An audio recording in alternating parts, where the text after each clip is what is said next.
గురుగారు, రామకృష్ణ పరమహంస బాల్యంలోనే సహజ సమాధి స్థితిని ఎలా పొందారు? సహజ సమాధి స్థితి అంటే ఏమిటి? అమ్మా, సమాధి అనేటువంటిది నిజంగా ఒక అపురూపమైనటువంటి సన్నివేశం.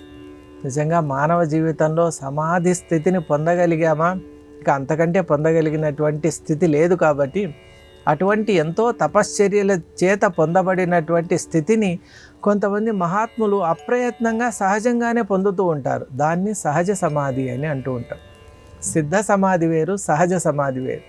సహజ సమాధి అనేటువంటిది పరమహంస ఎలా పొందాడు అంటే, బాల్యం నుండి కూడా రామకృష్ణ పరమహంస యొక్క తత్వం ఎలా ఉందంటే సుసూక్ష్మంగా కోమలంగా ఉండేది. ఆ తత్వం భగవంతుని నామం తప్ప అన్యం ఇష్టపడేవాడు కాదు. ఆయన కేవలం భగవన్ నామం ఎందే తత్పరుడై ఉండేవాడు. ఒకరోజు అప్పుడే శ్రావణ మేఘాలు ఆ గ్రామాన్నంతటినీ కమ్ముకుంటూ ఉన్నాయి.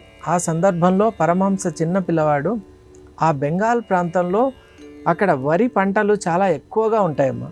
ఆ పంటల సందర్భంలో ఆ పొలాల నడుమ అలా వెళ్తూ ఉన్నాడు బాలుడైనటువంటి పరమహంస.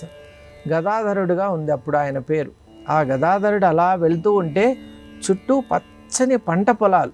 అవి చూసేసరికి పరమహంస మనస్సంతా కూడా భగవంతుని యొక్క సృష్టి ఎంత దివ్యంగా ఉంది అని అనుకుంటూ ఉన్నాడు. ఇంతలోపలనే దట్టమైనటువంటి ఒక మేఘాల సమూహం అలా ఆకాశాన్ని ఆక్రమిస్తూ ఉంది.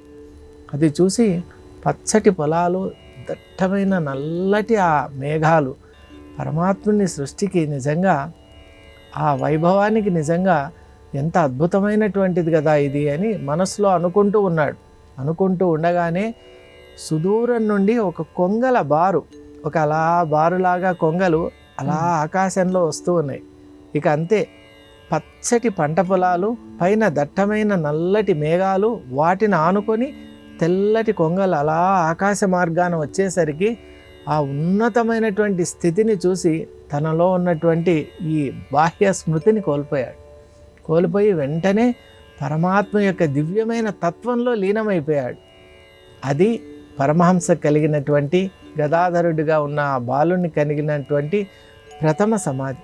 ఆ తర్వాత ఎన్నో సందర్భాల్లో ఆయనకి ఇటువంటి సమాధి స్థితులు కలగడం, అలాగే సాక్షాత్తు కాళీమాతతో సంభాషణ చేయటం. ఆయన ఎలా అంటే, ఎవరైతే మామూలు మనం ఇతరులతో ఎలా సంభాషణ చేస్తున్నామో అలా కాళీమాతతో సంభాషణ చేసేవారట.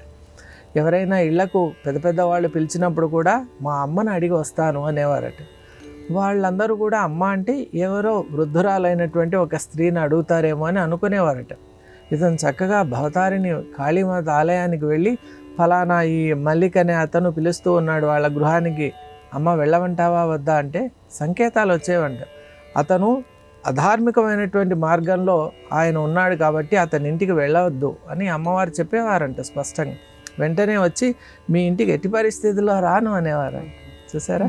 అంటే భగవంతునితో నిత్యము కూడా ఒక ఆ విధమైనటువంటి సంసర్గం కలిగి ఉండి జీవితాన్ని పవిత్రం చేసుకొని పరమహంసగా మారి మన అందరి జీవితాల్ని కూడా ప్రభావితం చేసినటువంటి ఆ పరమహంస నిజంగా ధర్మ సంస్థాపనార్థాయ సంభవామి యుగే యుగే అని భగవద్గీతలో చెప్పిన ఒక దివ్యావతారంగా మనం భావించవచ్చు.